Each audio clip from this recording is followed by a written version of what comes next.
Hai, Assalamualaikum. Selamat petang semua. Hari ni Mami daripada Dapur Thomas nak buat cucuk udang. Cucuk udang hari ni memang berbeza daripada cucuk udang yang biasa kita buat di rumah kita, yang mana kita pakai air sejuk ke, air suam ke, air ais. Kita sering bubuh baking soda, baking powder. Tapi yang ini memang jauh beza sekali daripada semua bahan-bahan tu, sebab kita tak pakai. Kita akan masuk sparkling water sebagai air ganti semua-semua tu dan kita juga tak pakai baking soda, baking powder apa pun dalam ramuan buat cucuk udang ni. Bahan-bahan yang kita perlukan adalah kucai yang dah Mami rincik lebih kurang 1 inci lebih sikit, bawang yang dah dimayang siap. Yang ni kita ada cabai merah dan juga tauge. Tauge ni dah Mami buang dia punya ekor supaya tak mudah basi cucuk kita nanti. Ni udang yang telah Mami rincik kecil sikit sebab dia terlalu besar sangat. Bahan-bahan lain yang kita perlu adalah lebih kurang 200 gram tepung gandum, cap apa pun boleh. Ni Mami ada tepung berai 80 gram. Kita ada setengah sudu makan gula, setengah teaspoon garam, 1 teaspoon kunyit. Kita juga ada bahan perasa yang kita masukkan lebih kurang 1 teaspoon. Semua ni akan kita campur sekali dan kita guih rata. Barulah kita masuk barang-barang yang tadi kita potong. Okay, Mami mula campur sikit-sikit dulu. Sikit bawang, sikit daun kucai, sikit tauge. Dan kita boleh masukkan udang kemudian. Kita masukkan lagi barang-barang ni sampailah habis semua yang kita dah rincik ni. Macam tadi, 1 mangkuk punya tauge Mami pakai.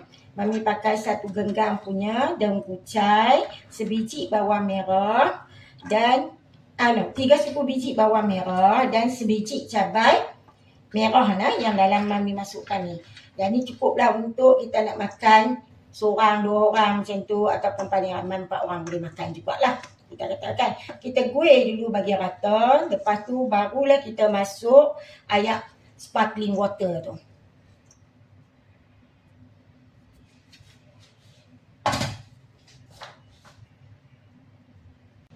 Sambil kita panaskan minyak tu, kita bolehlah mula campur sparkling water dalam bahan yang tadi kita campur semua tu. Kita guih dulu sikit-sikit. Lepas tu baru kita tambah lagi.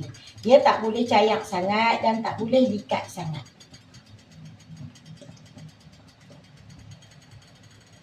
Kita buat dia sampai habis semua.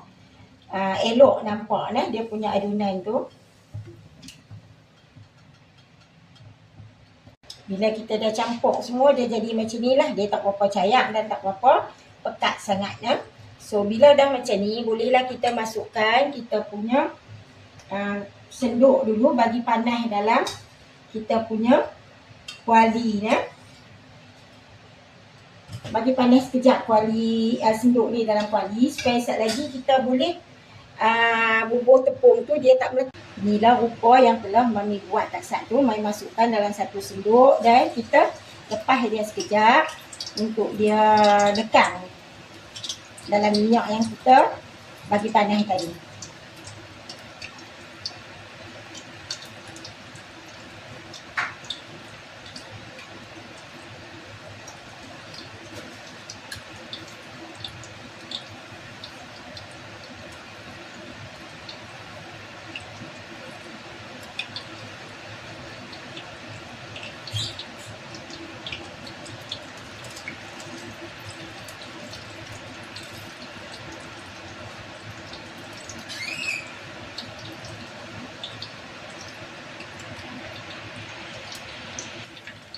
Kami cuma goreng 1-2 biji dulu nanti baru kita buat lagi. Bagi dia, orang kata cukup masak.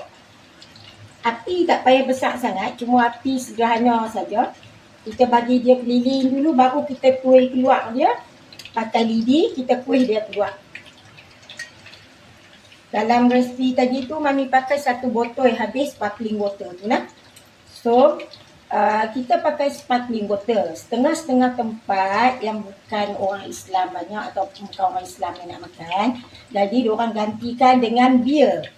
Macam kita buat iron ring tu apa semua yang pakai celup tepung, kita buat fish and chip. Di luar negara dia banyak letakkan beer. Beer sebagai bahan untuk bagi dia rangup. Kita di sini dah dapat satu chance lain yang mana kita boleh ubah dia dengan sparkling water. So kita gunalah sparkling water untuk merangupkan kuih yang kita buat ni. Kita kalih-kalihkan dia supaya dia tak hanyut lah.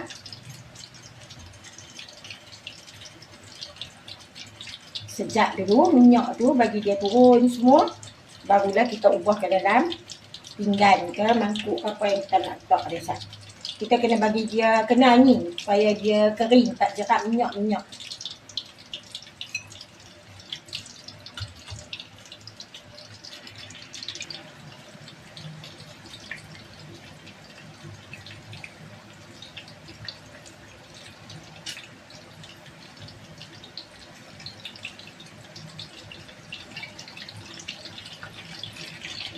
Dah siap pun cucuk udang kita hari ni.